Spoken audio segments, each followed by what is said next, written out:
You may think adding a huge amount of fiber overnight is too small to matter, but the body notices repetition. The signal is often bloating, gas, changing bathroom patterns, and confusion about what went wrong.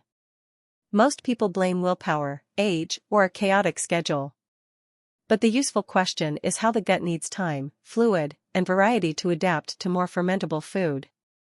This episode is not about becoming perfect.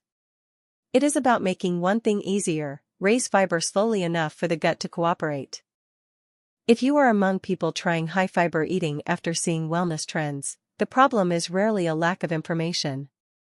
The problem is that the healthy choice is usually poorly placed. So we will map gut microbes, stool water, fullness, and glucose absorption in plain language. Then we will turn the map into small actions.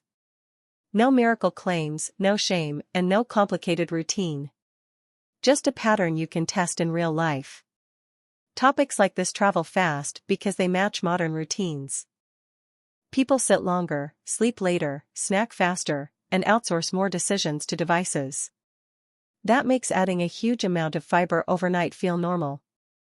Viral content often captures the anxiety. This episode keeps the practical part. Do not copy the most extreme story in the comments. Start with the version of raise fiber slowly enough for the gut to cooperate that fits your real day. First, a safety boundary. If you have blood and stool, unexplained weight loss, severe pain, persistent constipation, or swallowing trouble, do not use a video as your only guide. Those are reasons to get professional advice. For ordinary daily habits, start gentle and watch your response. If an action makes symptoms worse, scale it down or stop. A good health habit should make the body easier to live in, not harder. The body map for this episode is gut microbes, stool water, fullness, and glucose absorption. That matters because the gut needs time, fluid, and variety to adapt to more fermentable food. One day may not tell you much. A repeated pattern tells you a lot more. When the pattern is adding a huge amount of fiber overnight, the body keeps practicing the same response. The goal is to interrupt that pattern with raise fiber slowly enough for the gut to cooperate. The first mistake is making the problem too narrow. You may only notice bloating, gas, changing bathroom patterns, and confusion about what went wrong. But symptoms often sit on top of several small inputs. Food, light, movement, stress, fluid, and timing can all change the result. That is why the goal is not to treat a powder scoop like a miracle shortcut. The goal is to find a repeatable lever. The second mistake is waiting until the body complains loudly. By then, the pattern has already repeated many times. A huge rescue plan feels motivating for one day. A small prevention plan works better for a normal week. That is why the first lever is simple: add one fiber food at a time. Lower the friction first, then improve the details. The third mistake is confusing tools with results. Apps, bottles, powders, watches, and reminders can be useful. But they do not replace the behavior itself. If a tool makes you anxious, it may move you away from the goal. Use data as a clue, not a verdict. The body responds to repeated care, not constant self-judgment. Step 1: add one fiber food at a time. Make the first version almost too easy. The point is not to impress anyone. The point is to give the body a new signal. A small signal repeated daily can beat an intense plan that disappears. Once this step is attached to your day, raise fiber slowly enough for the gut to cooperate has a place to live. The secret is placement. Put the action next to something you already do. A meal, a meeting, a kettle, a shower, or a morning alarm can become the trigger. When the trigger is clear, you do not have to negotiate with yourself. The routine becomes less dramatic and more automatic. That is exactly what ordinary health habits need. Step 2: drink more fluid as fiber rises. Many people make healthy actions too intense too soon. Then the habit becomes something the body wants to avoid. For this episode, gentle consistency matters more than dramatic effort. If the action leaves you worse, reduce the dose. The best daily version is the one you can repeat tomorrow.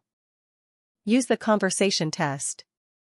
If you can still speak in short sentences, the intensity is usually more sustainable. You should feel nudged, not punished. A nudge is easier to repeat. Repeating the nudge is what changes the pattern.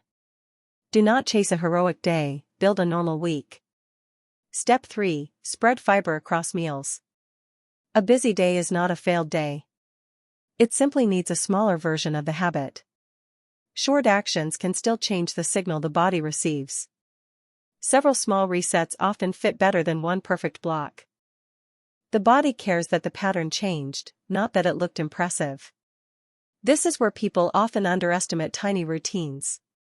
2 minutes can interrupt a long sedentary stretch. 3 minutes can separate a meal from a couch habit. One slow breath can mark the end of work mode. Small does not mean meaningless. Small means it has a chance to survive real life. Step 4. Mix beans, oats, vegetables, fruit, nuts, and seeds. Your environment will not always cooperate.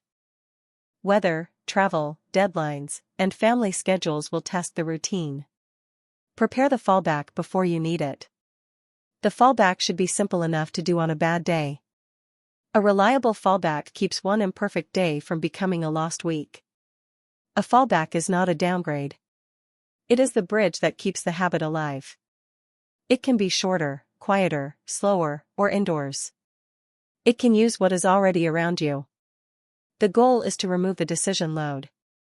When the next step is obvious, consistency gets easier. Step 5. Adjust speed based on comfort.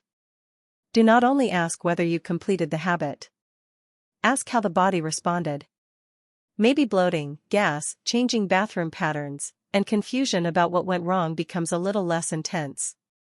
Maybe your mood, energy, sleep, or appetite changes first. Look for trends, not one perfect day. A simple 1-week note is enough. Write down the easiest trigger. Write down the hardest moment. Write down one body signal after the habit. That gives you a feedback loop without turning life into homework. The best tracking helps you adjust, not judge. Remember that the body does not live in separate categories. Movement, sleep, stress, food, hydration, and routine overlap. That is why a small lever can have a wide effect. It changes the signal that the body receives every day. For this episode, the lever is raise fiber slowly enough for the gut to cooperate. Once that lever works, you can add the next one. For people trying high-fiber eating after seeing wellness trends, time is usually the bottleneck. When time feels scarce, the easiest option wins. So place the healthy option where the old option used to be. Do not build a habit that requires a perfect schedule. Build a habit that survives an average schedule. That is the standard that matters. There are also a few things not to do. Do not try to treat a powder scoop like a miracle shortcut. Do not ignore warning signs. Do not let one missed day erase the next good choice. The body is looking for direction, not punishment. Make the direction small enough to keep. Try a 7-day version. Day 1 is only observation. Days 2 through 4 focus on this, add one fiber food at a time. Days 5 and 6 add this, drink more fluid as fiber rises. Day 7 asks whether adjust speed based on comfort showed you anything useful. Keep the piece that fits your real life. Here is the recap. Do not stare only at bloating, gas, changing bathroom patterns, and confusion about what went wrong. Look at the full map: gut microbes, stool water, fullness, and glucose absorption. Do not try to treat a powder scoop like a miracle shortcut. Make raise fiber slowly enough for the gut to cooperate, small enough to repeat. A repeatable habit is more powerful than a perfect plan. If this episode described your day, do not redesign your whole life tonight. Choose one smallest step. Attach it to a fixed moment. Watch the body response for 1 week. Health usually changes when the daily load gets a little lighter. In the next episode, we will turn another invisible body signal into a practical routine.